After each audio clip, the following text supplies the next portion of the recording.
이어서 저희가 여론조사에 대한 얘기도 좀 하려고 하는데 일단 리얼미터가 오늘 발표한 이 리얼미터 여론조사 결과가 네. 지금 뭐 떠들썩한 전국에 뭔가 좀 하나의 또 이야기거리를 던지고 있습니다. 1월 16일 지난주 목요일과 17일 금요일 이틀 동안 전국 18세 이상의 유권자 1,004명을 대상으로 조사를 했는데 네. 자 이것부터 눈길이 띄었습니다. 지금 여권이 네. 정권을 연장해서 가져가야 된다라는 게 48.6%가 나왔고요. 네. 야권이 정권을 교체해야 된다가 46.2%가 나왔습니다. 네. 48대 46 네. 여권의 국민들은 힘을 싣고 있습니다. 여기에 대해서 한번 총평을 들어보도록 하겠습니다. 한마디로 저는 저거는 이재명 포비아가 불러온 결과라고밖에 볼 수가 없습니다. 그러니까 이재명이 이러다가는 대통령이 될 판인데 그랬다가는 이 나라가 결단난다. 그러니까 결론은 이재명은 안 돼! 그러니까 네. 저게 정권 연장, 정권 교체 이 부분이라는 게요. 저는 그거라고 봐요. 이재명으로 교체가 되느냐 안 되느냐를 갖고 저는 여론조사한 거나 다름없다라고 봅니다. 저게 만약에 이재명이 아니라 네. 다른 뭐 예를 들어 뭐 민주당이 또 많잖아요. 뭐 네. 김부겸도 있고 뭐 많이 있잖아요. 이런 사람들만 전제로 해서 저런 조사를 했다면 전 다른 결과 나왔을 거라고 봐요. 이재명 리스크에 대한 결과다라고 보는 게 맞네요. 네.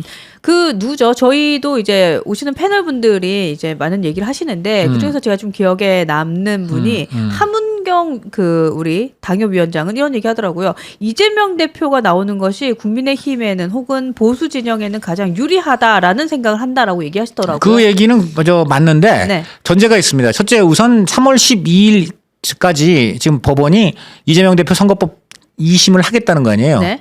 요 2심이 실제로 3월 12일까지는 적어도 선고가 돼야 될 것이고 둘째 거기에서 이재명 대표가 1심과 마찬가지로 피선거권이 박탈되고 금배지가 날아가는 중형이 선고가 돼야 됩니다. 상식적으로 본다면 1심이 뒤집힐 가능성은 별로 없다. 뭐 형량이 조금 줄어들 수는 있겠지만 1심이 줄어들 가능성은 별로 없을 것 같고 중요한 건 결국은 재판이 3월 10일까지는 완료가 돼야 된다는 거예요. 이거 굉장히 중요합니다. 네. 자, 법원은 대놓고 지금 선언을 했어요. 해당 재판부는 다른 재판은 하나도 안 하고 이것만 한다. 이렇게 지금 선언을 했습니다. 그러니까 공직선거법 위반 혐의의 2심인 거죠? 그렇죠. 네. 선거법 20이죠. 자, 그 얘기는 3월 10일까지 한다는 건데 이것도 사실은 벌써 한 달을 거의 어긴 거예요. 2월 15일까지 해야 되는데 3월 12일이니까 한 달을 사실상 어기는 거예요. 한 달 이것도 날아갔죠. 네. 633이 아니고 지금 뭡니까? 이재명은요. 이재명 대표 1심 선거법은요. 6개월인데 2년 2개월이니까 얼마입니까? 26개월. 그 633이 아니라 26대. 네. 지금 3도 아니에요. 벌써 이것도 4잖아. 26대 4. 네. 그리고 나머지는 어떻게 될지 몰라요. 그런데 자 3월 10일까지 따라서 법원은 사실 이것도 국민이 많이 봐준 겁니다. 그래서 저는 반드시 그날까지 선고를 해야 되고 상식적인 또 형량이 선고돼야 될 것이며 네. 만약에 징역형이 1심대로 나오게 된다면 저는 이번에 집행유예가 아니라 구속을 해야 된다. 왜냐면 윤 대통령도 구속했잖아요. 얼마든지 거기서도 지금 다 이재명 대표 그 안에서 뭐 얼마든지 저는 뭐 지금 같은 누구죠? 완벽한 1인 1극 체제 아닙니까? 네. 뭐 본인이 무슨 여의도 집무실에 있으나 의왕 구치소에 있으나 뭐 자기를 뛰어넘고 자기를 방해할 사람 누가 있어요? 거기다 당무 볼 수 있지. 네. 그러니까 저는 지금 윤 대통령 뭐라 그랬어요? 증거인멸에 우려가 있다는 한마디로 지금 저는 이런 구속도 사실 처음 봅니다. 대통령을 구속하는데 딱 15장 증거인멸에 우려가 있으면 이거는요 어떻게 보면은 이건 국민이나 대통령 보전 엿먹으라는 얘기로밖에 안 들립니다. 이게 말이 됩니까? 한마디로 이자는 지금 증거인멸 우려가 있으니까 구속돼 마땅하다 뭐 이거 같은데 이재명 대표에 대해서 구속영장을 기각할 때도 이렇지는 않았어요. 뭐 이건 이렇고 저건 저런데 저래서 이렇고 그래서 그러니까 이런 이유가 있습니다라고 나름 비교적 논리 있게서 논리라기보단 논리도 나중에는 문제가 있지만 썼다. 정확한 표현이세요. 멋지십니다. 그래가지고 뭐 멋진 이유는 따라가는 여러 가지가 있는데 이것도 멋지세요. 네. 자 그런데 그러니까 또 제지하시는 걸 보니까는 멋져. 그래서 저는 다시 돌아가면 저는 무엇이냐 나름 최소한의 공과 최소한의 이건 있어야죠. 그런데 제가 볼 때는 이런 것 같은 느낌이 들어요. 그러니까 쉽게 말하면 우리 구속할 거야. 그러니까 따지지 마. 뭐 이런 느낌이 드는데. 내가 할 거야. 그러니까 할 것 같은데. 뭐 이런 거죠. 정말 저는 그건 격에 맞지 않는다 이렇게 보이고 왜 그러냐면 야당 대표에 대한 그거하고 너무 좀 다르거든요. 그러니까 이재명 대표한테는 뭐라 그랬습니까? 여러 가지로 지금 다 지은죄가 있어 보이지만은 야당 대표로서 증거인멸의 가능성이 없음도 고려했다 그랬잖아요. 아니 그럼 야당 대표가 지금 증거인멸 가능성이 없으면 야당 대표보다 훨씬 더 많은 관심과 여러 가지 견제가 있는 대통령. 그 대통령의 증거인멸의 우려가 그럼 있습니까? 그 잣대로 보자면 제가 볼 때는 이재명 대표는 증거인멸의 가능성이 굉장히 높은 사람이에요. 왜냐하면 위증 교사로 걸려 있잖아요. 위증 교사가 뭡니까? 증거인멸 아니에요. 법원 앞에서 판사 앞에서 거짓말해. 너 증인으로서 너의 증인도 증거인데 너 증인으로서 내가 나한테 불리한 얘기 하지 말고 유리한 얘기로 거짓말을 해라고 위증을 교사한 거 아니에요. 위증 교사 혐의로 지금 재판받고 있는 사람 아니에요. 네. 그다음에 지금 그 부인 얼마 전에 선거법 재판 부인의 그 선거법 재판 아시죠? 기억나시죠? 네. 150만 원 벌금형 나온 거. 거기서 판사가 뭐라 그랬습니까? 거기서 이재명 대표 부인이 다른 국회의원 동료 국회의원 부인들 밥 사면서 네. 법인카드 계산한 거 그거 걸린 거 아니에요. 그런데 거기에 지금 우원식 지금 의장 부인도 계세요. 국회 영부인이야. 지금 무슨 용산의 대통령 영부인만 문제 있는 거 아니에요. 국회의장 영부인이면 국회 영부인인데 네. 우리 국회 영부인께서 그때 나는 내 돈 냈다 그랬어요. 그 법인으로 거기서 계산하는 건 그쪽이고 나는 나갈 때 현금으로 보통 요즘 나갈 때 그렇게 현금으로 계산하는 분이 얼마나 있는지 모르겠습니다. 그럼 나갈 때 내 건 내가 따로 카드로 계산하지 그것만 따로 현금 내는 사람도 참 드물지만 100불 양보해서 냈다고 치자 이거죠. 판사가 그러면 그때 현금 공판을 좀 중단하고 당시 해당 식당에 현금 포스기 갖고 와봐라 했다는 거 아니에요. 포스기 갖고 왔어요. 그 딱 보니까 어떻게 됐습니까? 그 사모님 이름으로 현금 사모님 이름에 사모님이 냈다는 돈 액수의 현금이 들어온 게 없어요. 그러니까 또 뭐라 그러냐? 입만 열면 거짓말이에요. 근데 거기다가 뭐라 그러냐? 네. 그 식당 주인이 그거는 포스기 안 넣었을 거다. 쉽게 말하면 가로 열고 그 식당 주인이 탈세하려고 그냥 현금은 그냥 자기 포켓에 집어넣고 기록을 안 했다. 뭐 이런 논리지. 그 식당을 모욕한 건데요. 판사가 거기서 안 넘어갔습니다. 왜? 해당 우리 우원식 의장 부인이 돈을 냈다고 한 그 시점에는 현금이 들어온 게 없는데 그 이전에 네. 훨씬 이른 시점에 다른 분이 현금 낸 거. 그거는 그 식당 주인이 현금 얼마 냈다고 기록을 했어요. 그러면 그 식당 주인이 이분은 보니까 이분이 현금 낸 기록은 내가 써서 탈세 안 해야지. 그리고 이 여자분이 지금 낸 현금은 요거는 내가 따로 내 주머니에서 요건 탈세해야지. 아니면 이 남자분은 보니까 이거 기록을 해도 나중에 뒤탈이 없을 뿐이니까 기록해. 이 여자분은 보니까 내가 기록했다가 나중에 무슨 문제가 있으니까 이렇다는 얘기인데 세상에 이런 식당 주인이 있겠습니까? 결론은 말도 안 되는 얘기죠. 말도 안 되는 얘기죠. 지금 이런 지금 야바위를 딴 사람도 아니고 국회의장 그리고 그 증언 내용은 결국 쉽게 말하면 김혜경 씨는 나를 내 거 내준 거 없습니다. 나는 나더러 내 거 내가 먹은 내 돈 내산했습니다. 쉽게 말하면 김혜경 도와준 건데 그럼 우리 국회의장 부인께서 김혜경 씨를 왜 도와줍니까? 왜 도와줘요? 왜 위증을 굳이 할 이유가 뭐가 있습니까? 없죠. 법원 앞 판사 앞에서 누가 봐도 거짓말 하는 것보다는 진실을 얘기하는 게 나중에 벌 안 받을 거라는 건 삼척동자도 다 알죠. 고향이 그쪽 비슷하죠. 그래가지고 제 말씀은 뭐냐면은 국회의장 부인께서 네. 그 같은 말도 안 되는 증언을 하신 이유는 네. 도와달라고 누군가 그랬으니까 그랬을 것 같게 그렇게 보이지 않으세요? 그러니까. 그렇죠. 예. 그러지 않고서 내가 뭐하러 의도적으로 내지도 않은 현금을 냈다고 할 겁니까? 그렇죠. 그렇죠. 그러니까 쉽게 말하면 위증을 누군가 교사한 거 아닙니까? 가만히 보니까. 예? 그래서 정황적으로 그래 보인다. 자, 그러면 정황적으로 그래 보이니까 그런 정황을 설명을 해야 되는데 제가 국회의장 그래서 거기 대변인실에 물어봤어요. 이거 네. 어떻게 설명할 거냐 그랬더니 저희는 사모님이 그 법원에서 얘기한 거 그 이상 그 이하도 아니고 그냥 그거대로만 저희가 말씀을 드린다고 해요. 뭡니까 도대체 이게 국회의장 대변인실이 할 일입니까? 그래놓고서는 그 국회의장이 김건희 여사나 이런 분들은 엄청 비판해요. 남의 부인 행실 비판하려면 자기 부인 행실에 대해서 정확하게 해명을 해야지. 그거는 다 거짓말이고 우리 부인은 확실하게 현금 냈다. 판사가 포스기 물어보고 어쩌고 저쩌고 한 것도 다 사실이야.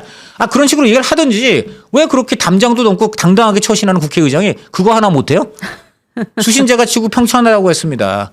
수신하고 제가 자기 부인의 그런 지금 누가 봐도 딴 사람들은 국회 영부인이세요. 영부인이 지금 위증했다는 의혹을 받고 있는데 거기에 대해서 속 시원히 할 말도 못하고 그냥 법원에서 사모님이 얘기한 거 이상 이하도 아니고 그렇게만 이해해달라. 이게 뭡니까? 대변인 뭐하러 있어요?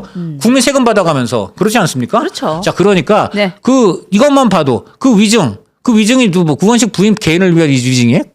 누구 아니죠. 위한 위증이에요? 그를 위한 그렇죠. 거죠. 그와 그 부인을 그렇죠. 위한. 그와 그 부인을 자, 위한 그러면 거죠. 이것만 봐도 지금 증거인멸 우려가 엄청나게 있는 부부 아닙니까? 그렇죠.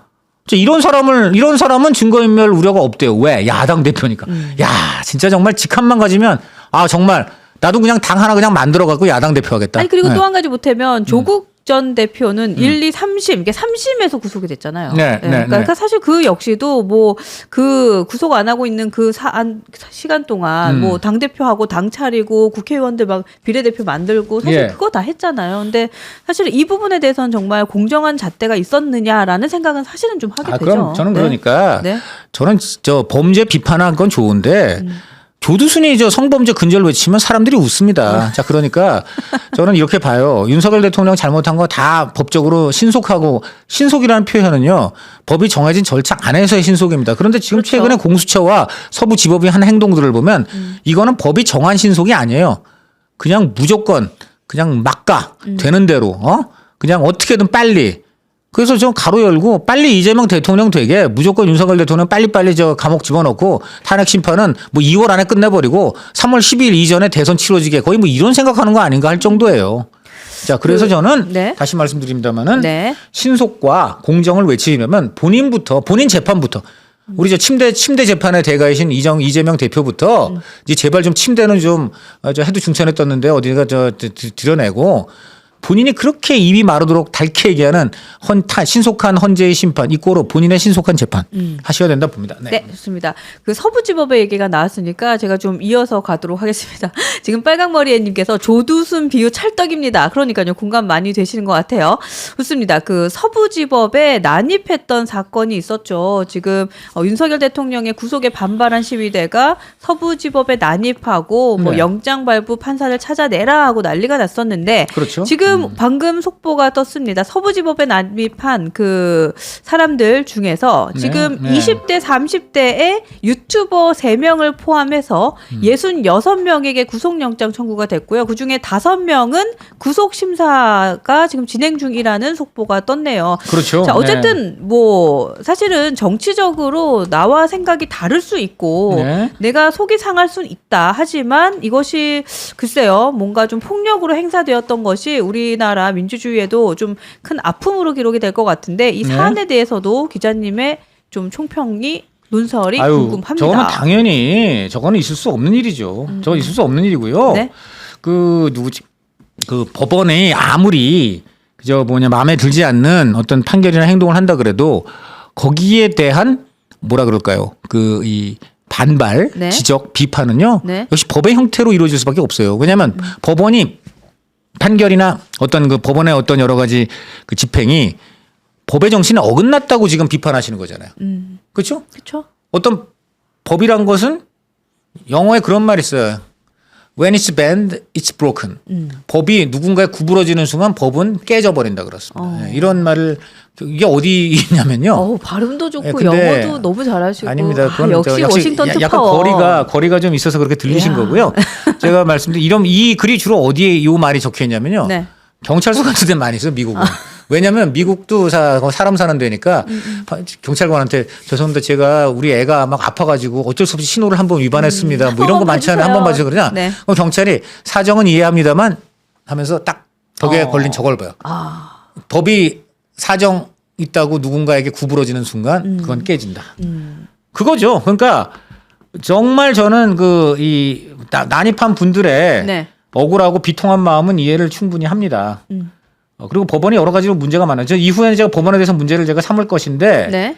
그 법원에 그런 행동이 마음에 안 든다고 하더라도 그것이 아까 말한 법원이 법을 어긴 거거든요. 그럼 그것을 규탄하고 비판하는 행동은 법을 지키면서 해야만 성립이 되죠. 그렇지 않습니까? 네. 그 남이 나를 때린다 그래서 나를 똑같이 그 사람 때리면서 자신의 도덕적 우월성을 주장할 수는 없어요. 그렇죠. 남이 나를 때리면 나는 어떻게 해야 돼요? 그럼 법으로 경찰에 고소하고 재판에서 그 사람한테 형사처벌을 받는 것으로 저희가 그것을 하는 것이죠. 그러니까 그걸 말씀하세요. 네. 아니, 그러니까 사실은 그 합법이 아닌 것을 합법적이지 않게 대응할 수는 없는 거죠. 이 바로 나라에서. 그겁니다. 네. 똑같은 얘기예요. 똑같은 얘기고 그래서 누구냐 근데 이제 젊은 유튜버들도 여기 포함이 됐다라고 하는데 이번 사태에 사실은 뭐 이렇게 주동자가 있니 없니 뭐 이런 얘기도 있고 또 네. 선동하는 자들이 있니 없니라는 얘기도 있는데 극우 보수 유튜버라고 하는 분들이 선동에 어떤 책임감을 가져야 된다고 보세요. 어때요? 저는 우선 근데 여기서 극우라는 표현을 그렇게 막 어떤 사람들이 쓰는지를 모르겠어요. 극우라고 하는 분들도 내가 보니까 극좌인 분들이 많은 것 같아요. 그건 또 어떤 의미일까요? 아니 잠깐. 근데 저는 언제부터 극우란 말이 굉장히 많이 했는데 극우란 말 갖다 붙이면 참 편해요. 반공도 극우래요. 반공도 극우. 반공도 극우다? 극우 반공 막 이래 갖다 붙여요. 막 갖다 붙여. 그러니까 이 민주당 계열 분들이 그런 거 참 능한데 뭘 하나. 그리고 색깔론도 마찬가지. 지금이 어느 시대에 간첩이 있냐. 지금이야말로 간첩이 차고 넘칩니다. 그리고 지금은 옛날에는 우리나라의 간첩이 주로 북한발 간첩이 많았지만 지금 중국산 간첩도 무지 많아요. 지금 러시아도 많을 거예요. 왜? 러시아 지금 우크라이나 전쟁 때문에 한국의 동향에 민감하고 또 북한이 파병을 했잖아요. 그러니까 더더욱 이제 한국의 동향, 한국의 어떤 이 대응에 관심이 있을 수밖에 없기 때문에 지금 러시아 간첩도 드글거릴걸? 그러니까 지금이야말로 간첩이 많아요. 그러니까 민주당 이렇게 얘기하는 걸 보면 그들이야말로 철진한 쌍팔년도 때 얘기 갖고 자꾸만 지금 들이대는데 오히려 지금이야말로 간첩도 많고 그리고 지금 함부로 그렇게 극우 갖다 붙일 거 아니다. 물론 그러니까 저는 간단히 말해서 상식적이지 않고 가짜뉴스 퍼뜨리는 사람들은 그냥 그 자체로 그러니까는 비상식적인 사람이라든가 비상식적인 유튜브라든가 그러면 되는 거지. 그걸 왜 극우라고 합니까? 이거는 무슨 얘기냐면 아주 그 밑바닥을 보면 이제 우파라는 것들은 나쁜 놈들이고 그러다 보니까 우파 안에는 극단적인 놈들이 많고 그러니까 극단적으로 말해서 우파 이꼬로 극우다. 거의 저는 그런 라벨링을 얼마든지 붙일 수 있는 어떤 일종의 프레임이라고 봅니다. 예. 그럼 그런 논리로 하면 극좌는 더 많게요? 저는 극좌가 훨씬 많을 거라고 생각합니다. 극좌들을 보면 그럼 우리가 좌파를 보면은 네. 그럼 좌파라는 게 뭐 저는 좌파 자체가 전부 친북이라고 생각하지 않습니다. 하지만은 상당 부분이 좌파가 친북이다. 그럼 그 논리를 들이대잖아요. 그러니까 그것도 극좌 그러면 또 어떻게 돼요? 그것도 얼마든지 극좌라고 할 수 있죠. 그러니까 이렇게 극좌를 마음대로 갖다 붙일 자격은 누구한테도 없어요. 저는 극이라고 갖다 붙이는 사람들 상당수가 그 사람들이야말로 극이라고 저는 생각을 합니다. 그러니까 이렇게 보면 돼요. 비상식적인 주장을 이번에 한 어떤 유튜브 이번에 너무 강경한 어떤 주장을 하는 유튜브 뭐 어떤 사안별로 네. 그렇게 얘기를 하면 되는 거지. 저는 그런 의미에서 따지면 김어준 같은 사람은 극좌 중에 왕극좌라고 저는 생각을 해요. 네, 그렇죠. 예. 그러니까 그렇게 하니까 저는 극우라는 표현을 쓰면 어떤 문제가 생기냐면요. 우파의 논리가 제한돼요. 우파의 논리가 제한됩니다. 그러니까 예. 그 우파의 논리를 묶는데 하나 역할을 하는 게 그럼요. 극우다. 그러니까 언제부터 극우란 말이 막 쓰이는데 앞으로 극좌란 말도 얼마든지 저는 쓸 수 있다고 봤죠. 저는 좌파의 정의를 이렇게 생각합니다. 좌파란 것은 상대적으로 성장보다는 복지, 그리고 분배 이런 거에 더 신경을 좀 많이 쓰는 사람들, 그리고 노동자나 약자의 권리에 더 신경을 많이 쓰는 사람들. 이런 건 얼마든지 좌파는 진보라고 생각을 해요. 근데 예를 들어 그걸 도를 넘어서 북한에 동조하고 뭐 북한을 이상향으로 생각을 하고 뭐 중국의 저런 말도 안 되는 여러 가지 하여간 이런 온 국민을 지금 하나의 AI로 다 감시하고 네. 위구르나 신장 같은데 독립운동을 억제하고 심지어 장기적 별별 얘기가 나오는데 자, 이런 거에 다 찬양을 하고 저는 이런 사람들은 좌파가 아니라고 생각합니다. 이런 사람들은 극좌 내지 좌파의 탈을 쓴 친북, 친중 또 뭐 이상한 하여간 이런 사람들이고 얼마든지 그런 것도 다 공격할 수 있어요. 왜 그런 사람들이 그런 극좌라고 부르면 그래도 그런 사람들을 극좌라고 굳이 불러주지도 않아요. 그런데 왜 이쪽만 극우라고 합니까? 저는 그것도 굉장히 이상해요. 그러니까 북한에 대해서 저는 대북 확성기 하자. 이게 극우입니까? 근데 저 사람도 극우라고 할걸요 아마? 대북 확성기를 해서 북한의 현 실상을 북한 동포한테 알리자는 게 이게 왜 극우입니까? 이것도 극우라 그래요 근데.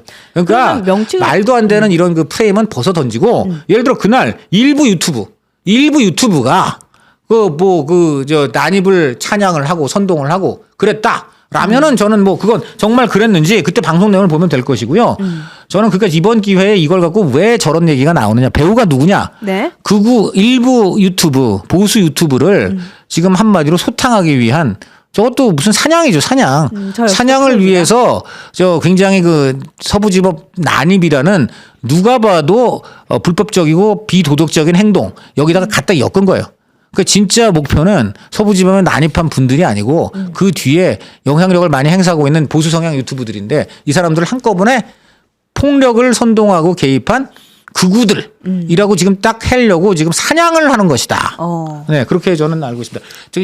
다만 저의 말은 그날 저 난입 자체를 찬양하거나 선동한 그런 유튜브들에 대한 옹호는 절대 아니고 네. 그날의 방송 내용에서 그 같은 걸 했다면 그분들도 당연히 거기에 대해서는 책임도 지고 비판도 받아야 된다. 저는 이거 분명히 합니다. 그러나 일반론적으로 보수적 주장을 하는 사람을 조금만 자기들 마음에 안 들면 극우라고 라벨링 붙이는 행위 이럴 자격은 전혀 없다 말씀드립니다. 좋습니다. 여러분들도 사실 이 극우와 극좌에 대한 얘기는 좀 뭐랄까요? 그러니까 좀 의견이 분분하신 것 같은데 지금 기자님께서 말씀하신 것의 뜻은 제가 이제 이해하기로는 그러니까 라벨링을 씌워서 뭐 무조건 보수에 무언가 프레임을 씌워서 공격하는 것보다는 그러니까 합리적이지 않은 일부 유튜브하고 또 극우라고 얘기하는 그 표현하는 그 표현을 조금 좀 가려서 쓰자라는 저는 이렇게 생각하는데 저거는 민주당은 적어도 극우라는 표현을 쓸 자격이 없는 사람들입니다. 왜냐하면 그 사람들이 좀 극제적인 네. 행동을 하고 있잖아요. 20몇 개 국가기관을 탄핵을 하고 마구 입법 폭주를 하고 그리고 자기들 대표는 끝없는 침대 축구 재판을 하면서 네. 대통령은 신속을 넘어서 아예 법의 그 어떤 테두리를 넘어갖고 그냥 무작정 묻지마 바로 막 갚아 이렇게 지금 집행하라는 이런 사람들이 극좌가 아니고 뭡니까? 그런 사람들이 누구를 극우라고 할 수 있습니까? 다시 한번 조두순론을 얘기하고 싶습니다. 네. 좋습니다. 자, 마지막 질문이 돼야 될 것 같은데 저희가 이제 서울 서부지법에 지금 폭력 난입 사태 이후에 지금 뭐 방금 속보에서도 확인이 됐지만 어쨌든 구속을 기본으로 해서 뭐 조사를 한다라고 했는데 이분들이 이제 앞으로 어떤 심판을 좀 받고 어떤 조치가 이루어질 걸로 보여지세요? 저는 이번에 난입하고 한 분들은 처벌을 받지 않을 수가 없을 것이다 생각을 하고요. 네. 일종 거기 아까 공무집행 방해라든가 여러 가지가 다 동원이 되겠죠. 그렇죠. 그리고 체증을 해서 네. 저는 뭐 거기에 맞는 벌은 다 받을 수밖에 없다고 생각을 합니다. 왜냐하면 아까도 얘기했습니다만 법원을 비판하려면 법의 잣대로 해야 되는데 법을 넘어서서 어떤 폭력 행위라든가 기물 파손이라든가 여러 가지 그리고 이제 또 법원에 어쨌든 간에 권위에 도전을 했다 뭐 이제 이런 것들이 하는데 다만 제가 한 가지 말씀드리고 싶은 거는 네. 그럼 법원은 여기에 대해서 어떤 좀 입장을 가져야 되느냐. 이거는 법원은 법원대로 반성을 해야 돼요. 지금 우리한테 감히 난입한 이런 나쁜 놈들 다 때려잡겠다. 그거는 법에 당연히 준엄한 심판 받는 거 뭐 100번, 1000번, 10,000번 동의합니다. 네. 반대로 지금 온 국민 상당수가 그 법원에 난입한 분들을 지지하지 않는 것과 동시에 법원에 대해서 수많은 의심을 하고 있다는 거 얼마 전에 제가 그 말씀 드렸는지 모르겠는데 애인 관계인지 부부 관계인지 남녀가 차를 타고 가는데 남자분이 아마 음주운전을 한 모양이고 근데 경찰한테 들킬 것 같으니까 네. 여성이 남성을 조수석에 태우고 조수석에 있던 여성이 운전석에 옮겨 타가지고 바깥집에. 내가 운전했다. 네. 뭐 이런 식으로 했는데 들통이 났어요. 그래갖고 이 두 사람이 법원에 재판을 받게 되었고 네. 그래서 남성이 뭐 징역 몇 개월인가 3, 4개월 반대로 여성은 더 죄질이 안 좋다 그래서 6개월인가 해서 했어요. 판사가 1심 선고하자마자 두 사람 법정 구속했습니다. 자, 이게 일반인들한테 1심에서 이렇게 징역 4개월, 6개월 하는데 법정 구속했어요. 자, 근데 지금 조국 어땠습니까? 그거보다 더 훨씬 중한 죄. 물론 음주운전도 중하지 않은 죄는 아니지만 네. 적어도 그 죄보다 더하면 더했지 날 게 없는 수많은 죄가 잔뜩 저지른 사람은 1심, 2심 다 구속 면해줬어요. 이게 말이 되는 겁니까? 그게 조국이니까 그렇지 그런 거 아까 그 사람들은 뭡니까 그러면 그게? 예? 그 1심에서 4개월, 6개월 실형받은 분들은 바로 법정 구속하고 네. 조국은 2심까지 2심이면 사실심 다 끝났는데 거기서 세상에 일반인이면 다 구속됐대요. 다 어떤 변호사한테도 물어보면 다 그래. 근데 세상에 그거를 구속을 면해주고 그래서 어떻게 했습니까? 그래갖고는 사실상 조만간 깜빡이 갈 수밖에 없는 이런 사람이 당을 만들고 네. 그리고 지금 뭡니까? 10몇 명 지금 국회의원 당선시킨 공당 대표가 돼가지고 쩌렁쩌렁하게 거의 한 얼마입니까? 4월 총선에서 당선돼가지고 12월까지 네. 무려 8개월을 군림했어요. 그리고 그 사이에 그래서 수많은 입법 폭력에도 다 가담했고 이게 말이 되는 겁니까? 이건 그 판사가 엄청나게 잘못한 겁니다. 그러니까 이런 법원에 대해서 누가 세상에 지금 신뢰를 하겠어요. 그러니까 법원에 난입한 분들에 대해서 법의 심판이 내려지는 것과 같은 잣대로 법원, 국민의 신뢰를 지금 잔뜩 잃어버린 법원에 대해서 그리고 최근에 이재명 대표에 대한 그런 어떤 법원의 한없이 관대한 이러한 행동 그리고 또 사법기관들이 다 그래요. 지금 보십시오. 민주당 돈봉투 받은 의원들 소환조사 몇 번 요청을 받았습니까? 지금 문 대통령 공수처 지금 소환 응하지 않으니까 강제 인치하겠다 그래요. 아니 그러면 국민들이 볼 때 민주당 의원들은 정말 뭐 둘렀습니까? 손오공 어디 위에 뭐라도 둘렀어요?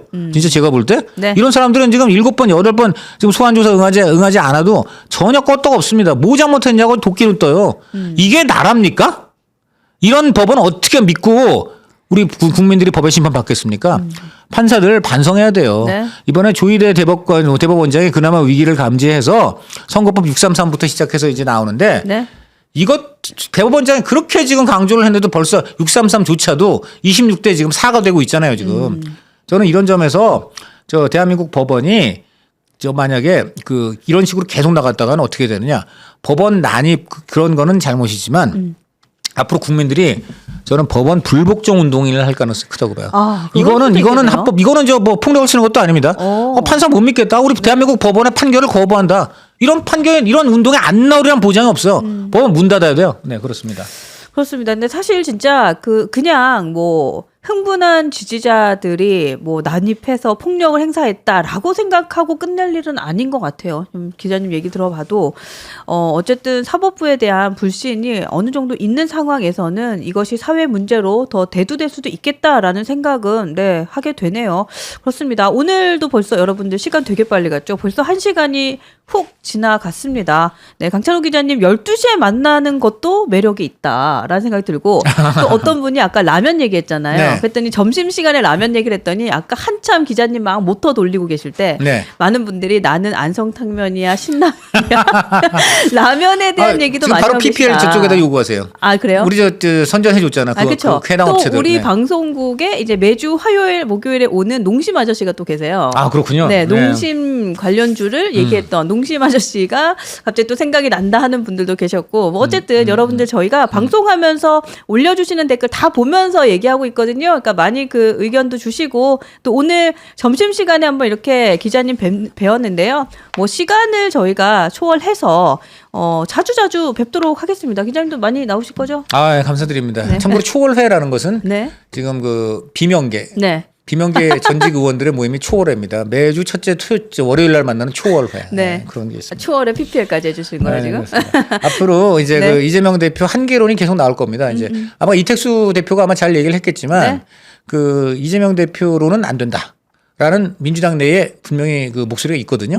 그것이 앞으로 계속 커지게 된다면 초월회라든가 이런 비명계들 그동안 비명을 내지 못했던 비명들 네. 이제 비명들의 비명이 시작될 수 있다. 네, 이렇게 보겠습니다. 그러니까 언제쯤 그 세력이 조직화가 될 것이냐도 약간 관전의 포인트. 계속 이제 여론조사에서 이재명의 한계가 명확해지고 이재명 대표 네. 그다음 또 3월 12일까지 선거법 재판이 정상적으로 나온다면 그럴 가능성은 굉장히 큰데 문제는 말이죠. 현재의 민주당 구조로는 네. 그럼에도 불구하고 어대명이다. 어대명이다. 네, 이런 식으로 갈 가능성이 높죠. 근데 그렇게 되면 아까 누구죠? 함은경 위원장이 네. 말씀하신 대로 네. 국민의힘의 가장 좋은 카드가 될 수도 있다.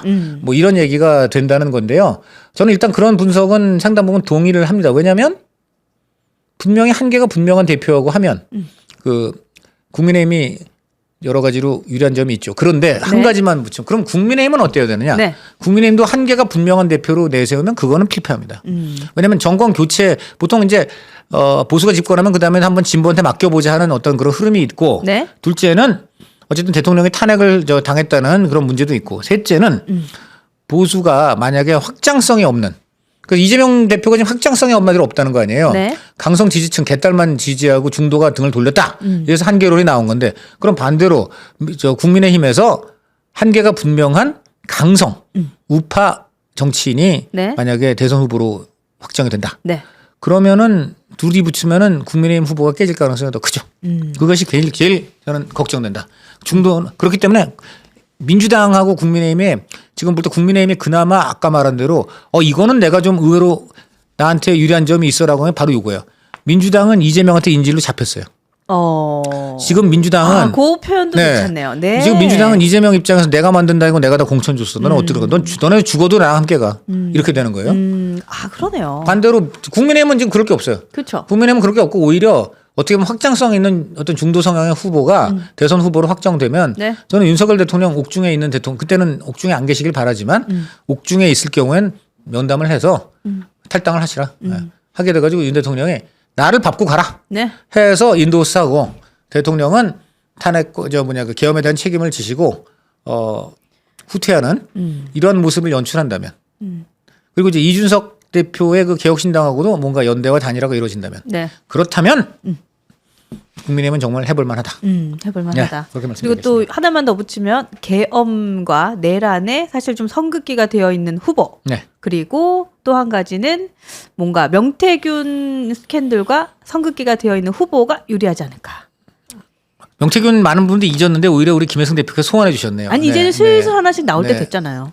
그렇지 않나요? 이제는 슬슬 하나씩 스캔들의 내용이 그거는 이제 나오지 사실은요. 특검에서 나오려고 특검에서 그걸 내려고 한 거예요. 네. 그런데 어제 저 국민의힘 특검을 이제 이걸 또 거부해 버렸잖아요.